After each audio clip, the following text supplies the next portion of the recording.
오늘 말씀 함께 보도록 하겠습니다. 느헤미야서입니다. 13장 4절부터 14절까지 말씀인데 함께 4절부터 한 목소리로 함께 보도록 하겠습니다. 함께 보시겠습니다. 이전에 우리 하나님의 전에 방을 맡은 제사장 엘리야십이 도비아와 연락이 있었으므로 도비아를 위하여 한 큰 방을 만들었으니 그 방은 원래 소재물과 유향과 그릇과 또 레위 사람들과 노래하는 자들과 문지기들에게 11조로 주는 곡물과 새 포도주와 기름과 또 제사장들에게 주는 거제물을 두는 곳이라. 그때에는 내가 예루살렘에 있지 아니하였느니라. 바벨론 왕 아닥사스다 32년에 내가 왕에게 나아갔다가 며칠 후에 왕에게 말미를 청하고 예루살렘에 이르러서야 엘리야십이 도비아를 위하여 하나님의 전 뜰에 방을 만든 악한 일을 안지라.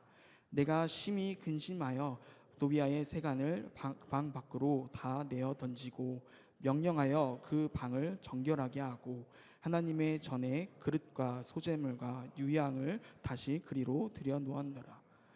내가 또 알아본즉 레위 사람의 받을 목들이 주지 아니하였으므로 그 직무를 행하는 레위 사람들과 노래하는 자들이 각각 자기 밭으로 도망하였기로 내가 모든 민장들을 꾸짖어 이르기를 하나님의 전이 어찌하여 버림바 되었느냐 하고 곧 레위 사람들을 불러 모아 다시 제자리에 세웠더니 이에 온 유다가 곡식과 새 포도주와 기름의 11조를 가져다가 곳간에 드림으로 내가 제사장 셀레마와 서기관 사독과 레위 사람 브다야를 창고지기로 삼고 마따냐의 손자 사꿀의 아들 하난을 버금으로 삼았나니 이는 그들이 충직한 자로 인정됨이라.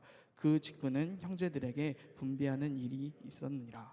내 하나님이여 이 일로 말미암아 나를 기억하소서. 내 하나님의 전과 그 모든 직무를 위하여 내가 선한 행한 일을 도말하지 마옵소서. 아멘. 네, 오늘 말씀의 제목은 도비아의 방이라는 제목으로 느헤미야서 13장 4절부터 14절까지 말씀을 함께 살펴보게 됩니다. 요즘 우리가 살펴보고 있는 새벽마다 보고 있는 또 큐티 말씀으로 묵상하고 있는 본문은 역대상이죠. 그 역대상의 배경이 되는 게 바로 포로기한 시대입니다. 포로기한 시대는 그게 세 가지로 나눌 수 있는데 1차, 3차, 2차, 3차로 나눠볼 수 있습니다.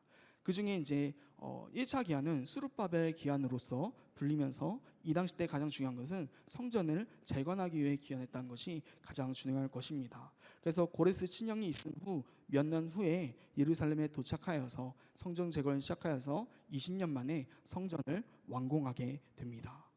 그 후에 2차 기한은 에스라가 주도하여 기한하게 됩니다. 이때는 율법개혁이 일어납니다. 율법개혁이 일어나는 것은 성전이 재건되어서 이들 가운데 성전 안에 생활을 하면서도 이들 가운데 율법이 말씀대로 살아가지 못하는 그 모습들을 보면서 신앙적인 개혁을 위해서 에스라가 노력하는 것이죠. 그 후에 나온 것이 3차, 오늘 말씀과 같은 느헤미야의 귀환입니다. 3차 귀환은 성벽 재건을 위해서 귀환한 것입니다. 그렇게 성벽 재건을 위해서 귀환한 후에 느헤미야는 52일 만에 성벽을 재건합니다. 그리고 재건한 후에 다시 에스라 시절에 율법개혁이 일어났지만 무너져 있는 그 모습을 보면서 율법개혁을 다시 자행하게 되고 그 모든 총독의 업무를 마치고 이제 다시 아닥사스다 왕의 곁으로 돌아갔다가 재귀환하게 되는데 오늘 말씀은 이 재귀환 때 13장 내용으로서 느헤미야가 재귀환하는 이야기의 앞뒤를 함께 살펴보려고 합니다. 이렇게 살펴보면은 아직 감이 잘 안 올 수도 있을 것 같아서 느헤미야에 대해서 간단하게 다시 설명해 드리면은 느헤미야는 왕의 술관원이었습니다. 술관원이라는 것은 왕이 가장 신임 많은 자를 선택하는 것입니다. 왜냐하면 그 당시 때 암살이 많았었는데 그 중에 독살로 죽이는 것이 가장 쉬웠기에 술관원이라는 것은 왕이 가장 신임한 사람이 될 수가 있었던 것입니다. 그런데 그 자리에 느헤미야가 있었다는 것입니다. 그렇게 느헤미야가 수관으로서 있을 때에 어느 날 느헤미야에게 예루살렘의 성벽이 무너져 있다라는 사실이 들려오게 되어집니다. 그래서 느헤미야는 울며 기도하며 나중에 왕 앞에 나아가 이 사실에 대해서 전하게 되고 또 부탁하여서 3차 귀환을 이루게 된 것입니다. 총독의 예루살렘 총독으로서 와서 이 성벽을 50일 만에 건축하고 아까 봤던 그런 신앙적인 개혁을 하게 됩니다. 하지만 좋은 일만 있지는 않았습니다. 방해 또한 있었습니다. 아스돗 사람과 또 산발락과 도비아, 이제 사마리아 지역과 암몬 지역, 그 다음에 게셈이라는 그 아라비아 지역 사람들도 함께 와서 이 성벽 건축을 방해했던 것입니다. 그 중에 오늘 말씀에서 주의 깊게 봐야 될 인물은 산발락과 도비아입니다. 이 산발락과 도비아는 느헤미야 2장 10절에서 맨 처음 등장합니다. 2장 10절 말씀을 함께 읽어보도록 하겠습니다. 호론 사람 산발락과 종이었던 암몬 사람 도비아가 이스라엘 자손을 흥황하게 하려는 사람이 왔다함을 듣고 심히 근심하더라. 네, 2장 10절에서 보면은 산발락과 도비아가 근심하였다라고 나옵니다. 왜 근심합니까? 이스라엘 자손을 흥황하게 하려는 사람이 왔다는 것입니다. 여기서 살펴볼 수 있는 것은 산발락은 사마리아 지역을 통치하는 자입니다. 그리고 도비아는 암몬 지역을 통치하는 자입니다. 그리고 여기 나와 있는 이스라엘 자손을 흥왕하게 하려는 사람은 우리가 앞서 살펴보았던 느헤미야를 의미하는 것입니다. 그런데 이들이 왜 산발락과 도비아가 느헤미야가 오는 것을 근심하였을까요? 그 이유는 당시 사진을 보면 알 수도 있지만 그 당시 패권을 쥐고 있던 지역들이 있었습니다. 그런데 예루살렘에 성벽이 건축되고 또 느헤미야라는 사람이 왕의 술관원이었는데 그 정도로 이제 높은 직책에 있던 사람인데 총독의 업무를 가지고 이곳에 왔을 때 이 이스라엘 자손 예루살렘을 흥왕하게 해서 지역의 패권의 구도가 바뀔 수도 있는 중요한 상황이기 때문에 자신의 이익들이 없어질 수 있는 상황이기 때문에 근심하였다라고 표현하고 있는 것입니다. 하지만 이들은 근심으로서 끝나지 않습니다. 4장 7절 8절을 보면은 이렇게 말하고 있습니다. 함께 4장 7절 8절도 함께 읽어보도록 하겠습니다. 산발락과 도비아와 아라비아 사람들과 암몬 사람들과 아스돗 사람들이 예루살렘 성이 중수되어 그 허물어진 틈이 메꾸어져 간다함을 듣고 심히 분노하여 다 함께 꾀하기를 예루살렘으로 가서 치고 그것을 요란하게 하자 하기로. 네, 말씀에 보면은 산발락과 도비아 그리고 다른 지역에 있던 이제 아스돗 사람과 또 아라비아 사람까지 함께해서 이 예루살렘의 성벽이 중수되는 것을 이제 막기 위해서 하는 모습들을 볼 수 있습니다. 이런 방해로서 끝나지 않습니다. 도비아는 한층 더 나아가서 산발락도 마찬가지겠지만 도비아는 한층 더 나아가서 내부적으로 방해하기도 합니다. 바로 6장 18절을 보면은 이렇게 말하고 있는데 6장 18절은 제가 읽어드리도록 하겠습니다. 도비아는 아라의 아들 스가냐의 사이가 되었고 도비아의 아들 여호하나는 베레가의 아들 무술람의 딸을 아내로 맞이하였으므로 유다에서 그와 동맹한 자가 많음이라. 여기서 말하는 아라의 아들 스가냐 유다 사람입니다. 그리고 베레가의 아들 무술람의 딸도 유다 사람입니다. 근데 지금 도비아가 정략적인 결혼을 통하여서 자신도 누군가의 유다 사람의 사이가 되고 또 자신의 아들도 다른 사람의 사이가 됨을 만들면 통하여서 정략적인 결혼을 통하여서 유다 내에 자신의 입지를 굳혀나가고 있는 것입니다. 그렇게 동맹하는 자들을 많이 만들어내는 통하여서 겉으로는 외부적으로는 성벽을 건축한 것을 방해함을 통하여서 계속해서 이제 이스라엘이 예루살렘이 굳건해지는 것을 방해하고 또 그 안에서도 내부적으로도 이런 방해들을 통하여서 계속해서 자신의 입지를 넓혀가면서 예루살렘이 이스라엘이 똑바로 서지 못하도록 방해를 하고 있는 것입니다. 이렇게 호시탄탄 계속해서 노리있던 산발락과 도비아에게 기회가 찾아옵니다. 무엇이냐면 아까 봤던 느헤미야가 재기한하기 위해서 다시 예루살렘에서 떠나서 페르시아 왕 아닥사스다에게 갔을 때이기 때문입니다. 그랬을 때 오늘 말씀 본문에 이렇게 말하고 있습니다. 4절 말씀이 처음인데 함께 이 4절 말씀 읽어보도록 하겠습니다. 이전에 우리 하나님의 전에 방을 맡은 제사장 엘리야십이 도비아와 연락이 있었으므로. 이제 느헤미야가 떠나자마자 이제 손을 쓰기 시작하는 것이죠. 그 손을 쓰는데 제사장 엘리야십이 도비아와 연락이 있었다라고 말하고 있습니다. 여기서 말하는 연락은 단순히 그냥 한번 연락을 주고받았다 정도가 아닙니다. 이 연락이라는 것의 원어를 보면 카로브라는 단어인데 가까이하다, 관계를 맺다라는 뜻을 갖고 있기 때문입니다. 이 말은 단순히 한 번 연락한 것으로 끝난 것이 아니라 제사장 엘리야십이 도비야와 계속해서 긴밀한 관계가 있었다는 것을 의미하는 것입니다. 그렇게 이어서 5절에 나온 내용은 이렇게 이어질 수밖에 없습니다. 함께 5절 말씀도 읽어보도록 하겠습니다. 도비야를 위하여 한 큰 방을 만들었으니 그 방은 원래 소재물과 유향과 그릇과 또 레이 사람들과 노래하는 자들과 문지기들에게 11조로 주는 곡물과 새 포도주와 기름과 또 제사장들에게 주는 거제물을 두는 곳이라. 네, 여기서 말하는 큰 방, 성전에 있는 방입니다. 엘리야십, 대제사장의 엘리야십이 도비야와 긴밀한 관계를 갖게 되자 결국 어디까지 나아가게 되냐면은 성전에 있는 방을 도비야에게 내어주게 되는 것입니다. 거기다 그 방이 무슨 방이었습니까? 원래 소재물과 유향과 그릇이 있던 방이었습니다. 이것은 제사를 위해 사용되는 그 준비물들을 놔두는 방이었다는 것입니다. 성전의 중추적인 신장부와 같은 방이었던 것이죠. 또 다른 목적도 있었는데 뒤에 읽으면 또 레위 사람들과 노래하는 자들과 문지기들에게 11조로 주는 곡물과 새 포도주와 기름과 또 제사장들에게 주는 거제물을 두는 곳이라. 즉 성전을 섬기는 자들에게 그 줄 수 있는 11조로 줄 수 있는 그들이 생계를 유지할 수 있도록 하게 역할을 하는 성전의 곳간과 같았던 곳이라는 것입니다. 그런데 그런 곳을 모든 것을 다 빼고 도비야의 방으로 삼겠다는 것입니다. 8절에 보면은 그곳에는 모든 것이 다 빠지고 도비야의 세간이 가득 차 있었다라고 되어 있습니다. 세간이라는 것은 살림살이를 뜻하는 것입니다.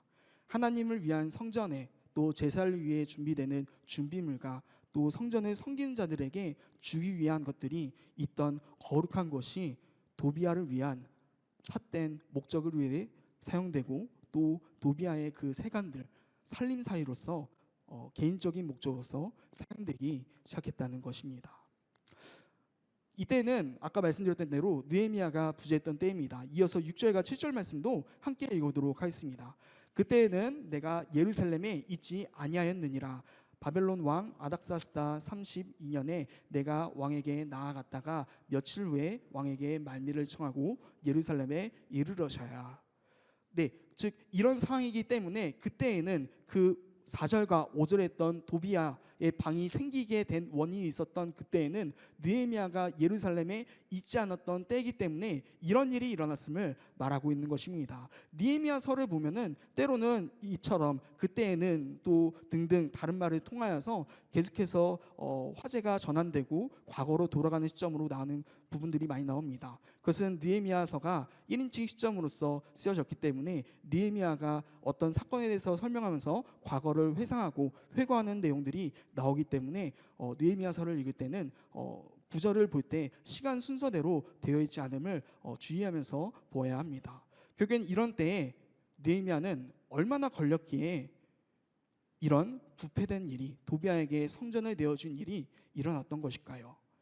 에스라서를 보면은 대충 이제 예상해 볼 수 있는데요. 에스라서 7장 9절을 보면은 이렇게 나와 있습니다. 제가 읽어드리겠습니다. 첫째 달 초하루에 바벨론에서 길을 떠났고 하나님의 선한 손에 도우심을 입어 다섯째 달 초하루에 예루살렘에 이르니라. 몇 달이 걸렸다는 것입니까? 4개월이 걸렸다는 것입니다. 에스라는 2차 포로 귀환할 때 바벨론에서 출발해서 예루살렘에 도착할 때 4개월이 걸립니다. 근데 느헤미야는 수산성에서 출발했습니다. 이 수산성은 예루살렘 기준으로 봤을 때 바벨론보다 한 1주에서 2주 정도 더 떨어져 있는 거리입니다.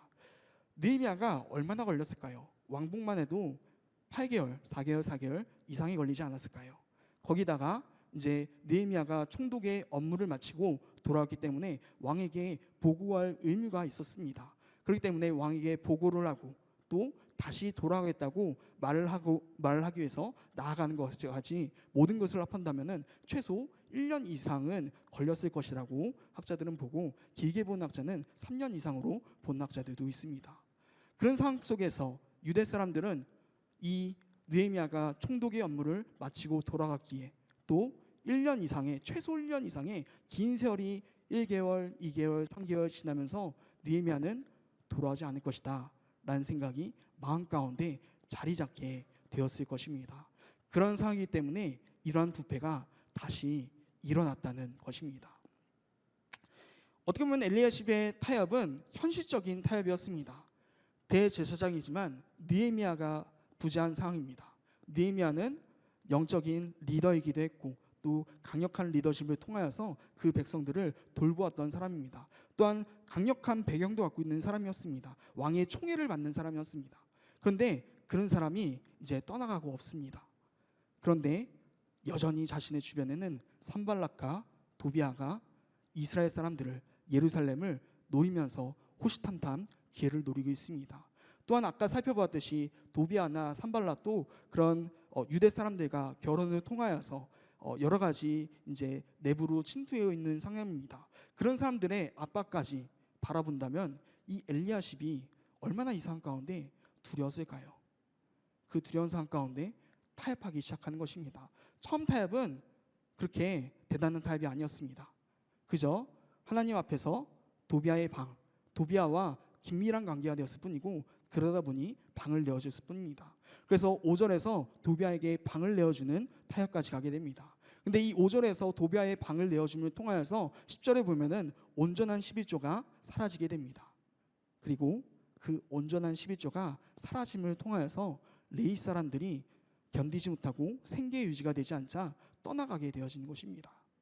그리고 레위 사람들, 성전을 섬긴 자들이 떠나가자 백성들이 안식일을 범하기 시작합니다. 안식일에 장사를 하기 시작합니다. 또 그 모습을 본 이방인들이 들어와서 살기 시작하고 똑같이 안식일을 범하기 시작합니다. 결국 예배가 사라진 것입니다. 도비아의 방 하나의 작은 타협으로 시작되었지만 마지막은 예배가 사라지는 끔찍한 일이 벌어지게 되는 것입니다. 그런 상황 가운데서 7절과 6절에 보면은 느헤미야가 다시 귀환하기 시작합니다. 7절과 8절 말씀도 함께 읽어보도록 하겠습니다. 예루살렘에 이르러서야 엘리야십이 도비아를 위하여 하나님의 전뜰에 방을 만든 악한 일을 안지라. 내가 심히 근심하여 도비아의 세간을 그 방 밖으로 다 내어 던지고. 네, 느헤미야는 귀환하였습니다. 그런데 이 귀환한 것은 이런 모든 상황들 알았기 때문이 아닙니다. 그저 유다를 사랑했기 때문에, 예루살렘을 사랑했기 때문에, 성전을 사랑했기 때문에 다시 한번 와보고자 하는 그 마음 때문에 와봤을 뿐이었을 것입니다. 그런데 와봤더니 어떤 일이 있습니까? 악한 일을 알게 된 것입니다. 도비아의 방이 있다는 것을 알게 된 것입니다. 성전 안에 있다는 것을 알게 된 것입니다. 그래서 느헤미야가 심히 근심하여서 도비아의 그 세간들, 그 살린 사람들을 그 방 밖으로 다 내어 던지기 시작합니다. 느헤미야는 이 방을 방 밖으로 내어 던질 때 사실 느헤미야에게 있어서 상당한 정치적으로 타격이 있을 수도 있었습니다. 왜냐하면 도비아 또한 왕의 신하이기 때문입니다. 느헤미야도 왕의 신하로서 와 있는 것입니다. 그런데 느헤미야가 도비아에게 막대했다가는 결국엔 나중에 정치적으로 타격이 올 수도 있기 때문입니다.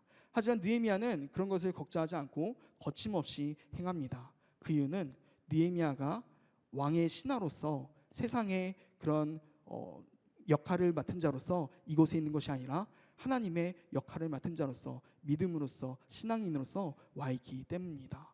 그렇게 도비아의 방을 정리한 후에 느헤미야가 한 것은 성전이 외적으로 회복될 수 있도록 하는 것입니다. 9절 말씀도 함께 읽어보도록 하겠습니다.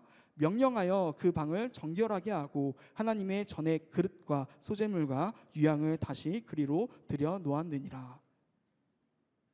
네, 그 방을 비운 다음에 하는 것이 그 방을 정결하게 하는 것입니다. 왜냐하면 이방인이었던 도비아가 좋지 않은 목적으로 그 방을 부정되게 성전의 방을 사용했기 때문입니다. 그렇기 때문에 가장 먼저 하는 것은 그 방을 비운 후에 정결하게 하는 것입니다. 정결한 후에 어떻게 합니까? 다시 그 방의 역할을 회복시키는 것입니다. 성전에 있던 그 방에 있던 하나님의 전의 그릇과 소재물과 유향을 다시 그리로 들여놓는 것입니다. 그렇게 성전의 외적인 부분이 회복됩니다. 이제 성전의 모든 부분이 회복된 것 같습니다. 하지만 성전이란 것은 건물, 외적인 것만 있지 않습니다. 성전이 성전으로서 교회가 되는 것은 그곳에 섬기는 자들이, 믿는 자들이 있기 때문입니다.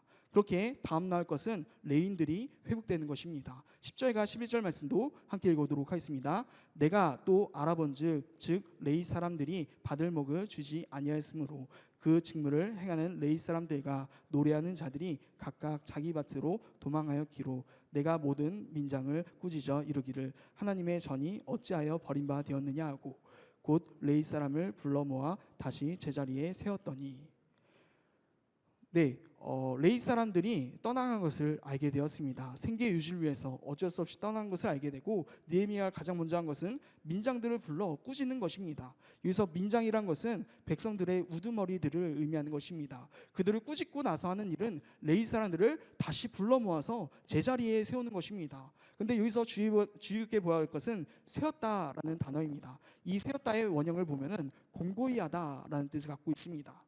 느헤미야가 한 것은 다시 도망갔던 그 레이 사람들을 그 자리로 불러오는 것이 아닙니다. 그들을 그 자리에 세워서 곤고히 해서 다시 흔들림 없이 다시 이런 일이 반복되지 않게 한 것입니다. 그렇기 때문에 공고히 하다라는 단어가 쓰이게 되는 것입니다. 그 후에 나온 내용은 당연히 이 레인들에게 공고히 설 수 있도록 하는 것들이 나오게 되는 것입니다. 12절 말씀은 이렇게 말하고 있습니다. 제가 읽어보겠습니다. 이에 온 유다가 곡식과 새 포도주와 기름의 11조를 가져다가 곡간에 드림으로 도비아의 방이 정결된 후에 그곳에 레위인들이 채워지게 됩니다. 하나님을 섬기는 자들이 채워지게 되는 것입니다. 그 후에 11조가 회복됩니다. 근데 이 11조가 회복되는 것은 단순히 물질의 회복만을 의미하지 않습니다. 그 이후에 더 큰 의미를 갖고 있습니다. 15절과 16절 보면은 이렇게 말하고 있습니다. 15절과 16절 함께 읽어보도록 하겠습니다. 그때 내가 본즉 유다에서 어떤 사람이 안식일에 수유투를 밟고 곡식단을 나귀에 실어 운반하며 포도주와 포도와 무화과와 여러 가지 짐을 지고 안식일에 예루살렘에 들어와서 음식물을 팔기로 그날에 내가 경계하였고 또 두롯 사람이 예루살렘에 살며 물고기와 각양 물건을 가져다가 안식일에 예루살렘에서도 유다 자손에게 팔기로. 네, 이것은 이제 11조가 회복되기 전 그때 그 전에 내용을 말하는 것입니다. 그 전에 어떤 일이 있었냐 하면은 회복되기 전에 보면은 안식일이 지켜지지 않고 있었습니다. 그래서 보면은 유다에서 어떤 사람이 안식일에라고 되어 있습니다. 이 유다에서 어떤 사람, 유다 사람이 유다인이 안식일에 음식을 팔고 또 그날을 안식일로서 지키지 않고 있는 것입니다. 또 그것으로 끝나지 않습니다. 이 모습을 본 이방인들 또 두롯 사람이 안식일에 유다 자손에게서 이제 예루살렘에 살며 유다 자손에게 물건을 팔았다는 것입니다. 물건을 팔았다는 것은 유다 자손들도 그 물건을 샀다는 얘기가 되겠죠. 즉 안식일이 완전히 무너진 것입니다. 완전히 안식일이 무너지고 또 예배 또한 무너져 있는 상태라는 것입니다. 그런 상태에서 11조가 회복되었다는 것은 단순히 물질만이 회복된 것이 아니라 이 안식일과 예배 회복 이런 모든 부분도 함께 회복되었다는 것을 의미한다는 것입니다. 하지만 우리 가운데 아직 풀리지 않는 의문이 있습니다. 대제사장이었던 엘리야십, 그 엘리야십이 어떻게 이렇게 부패할 수 있을까요? 느헤미야 아까 읽었던 4절에 보면은 14장 4절에 보면은 이전에 우리 하나님 전에 방을 맡긴 제사장 엘리야십이 도비아와 연락이 있었으므로라고 나와 있었습니다. 이 연락이라는 것은 긴밀한 관계였다는 것을 의미하죠. 대제사장이었던 엘리야십이 도비아와 긴밀한 관계에 있었다는 것입니다. 어떻게 이런 일이 벌어질 수 있습니까? 또 어떻게 긴밀한 관계에 있었다 할지라도 성전의 그 방을 도비아에게, 외부인에게, 또 대적자에게 내어줄 수가 있습니까? 그것으로 끝나지 않습니다. 28절에 보면은 이런 내용도 있습니다. 대제사장 엘리야십의 손자 요야다의 아들 하나가 호론 사람 산발랏의 사이가 되었으므로 내가 쫓아내어 나를 떠나게 하였느니라. 무슨 말이냐면 엘리야십의 손자가 지금 산발랏의 사이가 되었다는 것입니다. 어떻게 대제사장인데 이런 일들이 일어날 수가 있습니까? 어떻게 이렇게 부패할 수가 있습니까? 엘리야십도 처음부터 이러지는 않았습니다.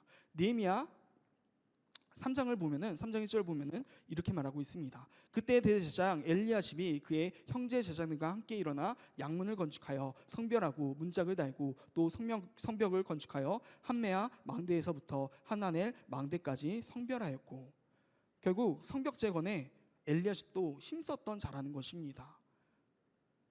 대제사장이라고 뒷짐지고 있지 않았습니다. 함께 나가서 솔선수범하던 자가 엘리야십입니다. 그런데 어쩌다가 이러한 엘리야십이 그렇게 부패하여서 긴밀한 관계, 도비아와 긴밀한 관계를 맺게 되고 또 도비아의 방을 내어주게 되는 것일까요?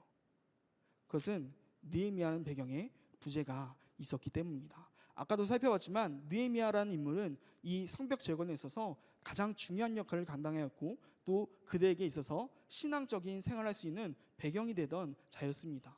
그런데 그런 자가 영적인 리더가 떠나가게 되어집니다. 또한 산발락과 도비아는 계속해서 압박해 옵니다. 아까 살펴봤듯이 유다 사람들과 가족의 연을 맺으면서 내부 안에서도 계속해서 압박해 나가는 상황입니다. 그런 상황 가운데서 엘리야십은 두려움 가운데 타협했을 것입니다. 그래도 내가 타협했기 때문에 그래도 이 유다가 갈라지지 않고 하나가 될 수 있다. 또 이런 외부적인 압박에도 유다가 평안할 수 있다. 이런 핑계와 타협이 있었을 것입니다. 그래서 28절에 아까 봤듯이 산발락 가문의 상옥 가문과 손자를 결혼시키고 또 도비아와 깊은 관계를 맺어 성정의 반을 내어주게 되는 것입니다. 결국 이 작은 타협 하나하나가 예배의 소멸로서 이어집니다. 우리 가운데 있는 핑계, 타협 그런 것들이 결국 예배의 소멸로 이어질 수 있다는 것입니다. 하지만 오늘 말씀에는 어두운 내용만 나와 있는 것이 아닙니다. 믿음을 지킨 자들도 있었는데 13절 말씀은 함께 읽어보도록 하겠습니다. 13절입니다. 내가 제사장 셀레마와 서기관 사독과 레위 사람 부다야를 창고지기로 삼고 마따냐의 손자 삭불의 아들 하난을 버금으로 삼았나니 이는 그들이 충직한 자로 인정됨이라. 그 직분은 형제들에게 분비한 일이었느니라. 네, 여기서 보면 느헤미야가 셀레마와 사독과 부다야와 하난을 충직한 자로 인정합니다. 그 이유가 무엇일까요? 성전이 제 역할을 하지 못할 때, 대제사장조차 부패되었을 때, 그럼에도 불구하고 안식일이 지켜지지 않고 모두가 자신의 생계를 유지하기 위해서 떠났을 때에도 여전히 그 자리를 지켜준 자이기 때문에 충직한 자들로 그들을 보지 않았을까 생각해 봅니다. 우리는 엘리야십과 같이 현실에 타협하는 자들입니까? 아니면 셀레마와 같은 자들과 같이 그런 상황 가운데서도 믿음을 지켜야 하는 자들입니까? 오늘 말씀을 통해 한번 되돌아봤으면 합니다. 오늘 말씀을 정리하며 함께 나누고 싶은 것은 느헤미야의 그 탁월한 리더십에 대해서 말하고 싶은 것이 아닙니다. 엘리야십의 모습을 통해서 우리들의 모습을 보기를 원하는 것입니다. 엘리야십은 작은 타협을 통하여서 결국에는 예배의 소멸까지 맛보게 되어집니다. 우리 가운데 있는 작은 타협 어떤 것들이 있으십니까? 함께 살펴볼 때 첫 번째로 나만의 도비아 방을 점검해야 됩니다. 나만의 도비아 방이라는 것은 나에게 있는 그 작은 타협들을 의미합니다. 회사 가운데 타협들은 없으십니까? 당연하게 관행되고 있는 그런 것들은 없으십니까? 또 우리의 가정 가운데 작은 타협들, 믿음 안에서 살아가는 것이 아니라 때로는 우리 마음 가운데 그 죄된 마음이 들어오지는 않습니까? 그러한 것들도 바로 도비아의 방과 같습니다. 어떻게 보면 작은 타협입니다. 정말 작은 타협이고 핑계거리도 무수히 많습니다. 그런데 그 작은 타협을 통하여서 예배가 소멸되어진다는 것입니다. 우리 마음 가운데 혹시 나만의 도비아 방이 있다면 그 방의 모든 세간들을 끌어내어서 정결하게 하여서 그 방을 다시 예배하는 방으로서 만들어갈 수 있기를 간절히 소망합니다. 또한 두 번째로는 믿음의 공동체 앞에서 살아가는 것이 아닌 하나님 앞에서 충직한 자가 되어야 된다는 것입니다. 우리가 마지막으로 했던 셀레마와 그 등등의 사람들을 봤을 때 하나님 앞에서 충직한 자였음을 보았습니다. 그들은 느헤미야가 있든지 없든지 그 믿음의 배경이 있든지 없든지 똑같이 행동한다는 것입니다. 자신의 생기가 유지되지 않을 수 있는 그 어려운 상황 가운데서도 충직하게 그 일들을 행했다는 것입니다. 우리는 어떻습니까? 우리 가운데 때로는 우리의 가족들 때문에 또 때로는 다른 것 때문에 이런 핑계들, 이런 타협들은 없습니까? 오늘 말씀을 통하여서 우리가 엘리야의 모습을 통하여서 이런 핑계가 있다면 정리하며 온전히 충직한 자로서 하나님이 찾으신 자로서 우리 삶 가운데 나아갈 수 있는 우리 모두가 되시기를 간절히 소망합니다. 자, 함께 찬양하며 기도로 나아갑시다. 말씀 앞에서라는 찬양입니다. 오늘 도비아의 방은 말씀 앞에 서지 못할 때 생기는 작은 타협이었습니다. 그러나 그 작은 타협으로 인해 생기는 나비 효과는 예배의 소멸이었다는 것입니다. 우리가 말씀 앞에 서지 못할 때 결국 예배의 소멸까지 나아감을 알고 지난 찬양을 통해 어떤 상황이랄지라도 말씀 앞에 서겠습니다. 찬양하며 나아갑시다. 말씀 앞에서 경외함으로 주께 홀로 섭니다. 생명의 말씀 읽고 순종해 주를 예배함. 다시 한번 고백합시다. 말씀 앞에서 경외함으로 주께 홀로 섭니다. 생명의 말씀 읽고 순종해 주를 예배합니다.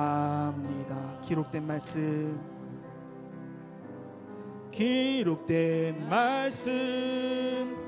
힘이 있어서 진리로 우리 거룩해 하며 거룩한 말씀 세세 영원히 복음이 되어 말씀하시네. 하나님 말씀에 두려워 떠는 자, 그 말씀에 생명을 거는 자 한 사람 찾으시는 주님의 약속을 믿어 하나님 말씀에 운명을 거는 자 순종하며 주 따라가는 자 영원한 하나님 나라 이뤄갈 주의 교회여 일어나라.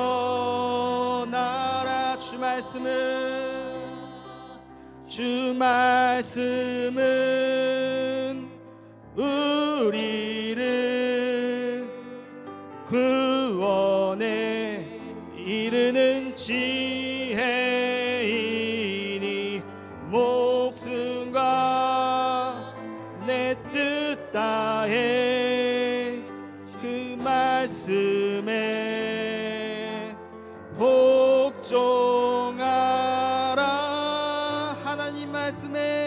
하나님 말씀에 두려워 떠는 자 그 말씀에 생명을 거는 자 한 사람 찾으시는 주님의 약속을 믿어 하나님 말씀에 명을 거는 자 순종하며 주 따라가는 자 영원한 하나님 나라 이뤄갈 주의 교회여 일어나라.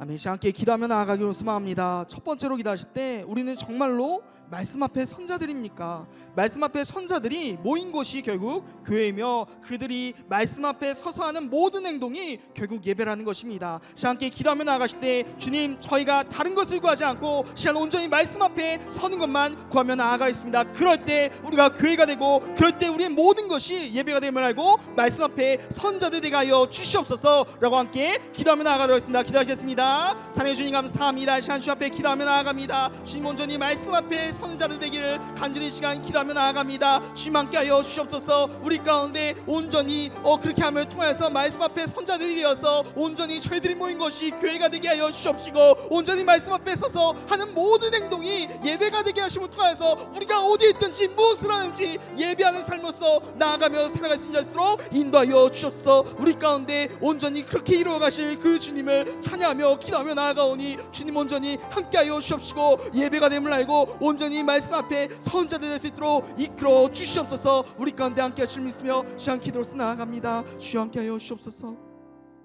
두 번째로 기도하며 나아가실 때 혹시 우리 마음 가운데 도비아의 방 같은 것은 없습니까? 믿음 앞에 온전히 서지 못하게 하고 세상적인 이유로 어쩔 수 없지, 누구나 그렇게 살고 있어, 이렇게 타협하는 것은 없으십니까? 함께 기도하며 나아가실 때 주님, 우리 가운데 있는 작은 타협 혹시 있다면 느헤미야 같은 과감한 결단으로 비우게 하시고 정결케 하시고 다시 주를 향한 마음으로 채우게 하여 주시옵소서. 그함을 통하여서 온전한 하나님과의 교제만이 우리 마음 가운데 이루어지길 소망합니다 라고 다시 한번 기도하며 나아가도록 하겠습니다. 기도하겠습니다. 주님, 함께 이 시간에 온전히 주 앞에 기도하며 나아갑니다. 우리 마음 가운데 도비아의 방 같은 것은 없습니까? 우리 마음 가운데 그 작은 타협은 없습니까? 주님, 그 작은 타협이 연쇄작용을 일으켜서 눈덩이 커져서 결국에는 예배의 소멸이 되게 함을 함께 살펴보았습니다. 주님, 우리 마음 가운데 그런 마음이 있다면은, 온전히 그런 타협들이 있다면은 주님 앞에 회개하며 나아갈 수 있게 하여 주옵시고, 그 작은 타협이라 할지라도 온전히 주님 앞에 아뢰이며 회개하며 고쳐나갈 수 있는 자를 인도하여 주시옵소서. 우리 가운데 믿음 앞에서 그 어떠한 타협도 용납하지 않는 자들이 될 수 있도록 인도하여 주옵소서. 그함을 통해서 온전히 주님과 교제하기 소망하오니 주여 함께하여 주옵시고, 시간도 주 앞에 나아갈 수 있는 자일수록 인도하여 주시옵소서. 주님께서 한 주간도 함께하여 주시옵소서. 사랑해 주님 감사합니다. 포로 귀환한 자들의 이야기를 통해서, 느헤미야를 통하여서 도비아의 방, 그 작은 타협이 우리에게 미치는 영향을 알게 하시니 감사합니다. 우리 마음 가운데서도 도비아의 방 같은 마음이 있다면 비우고 정결케 하여 주시옵시고 다시 주님의 것으로 채워나가게 하여 주시옵소서. 그렇게 하여서 항상 주님만이 우리의 주인 되심을 고백하기를 간절히 소망하오니 우리의 앞날을 그렇게 이끌어 가실 것을 믿사하며 이 모든 말씀 우리 주 예수님의 이름으로 감사하며 기도드립니다. 아멘. 아멘. 그렇게 하실 주님께 영광의 박수를 드리겠습니다. 할렐루야. 아멘. 자, 다 같이 일어나셔서 믿음으로 선포하며 주의 길을 걸어가길 선포합시다. 오른손 들시고 함께 선포하시겠습니다. 아멘. 주 예수여 오시옵소서. 마라나타.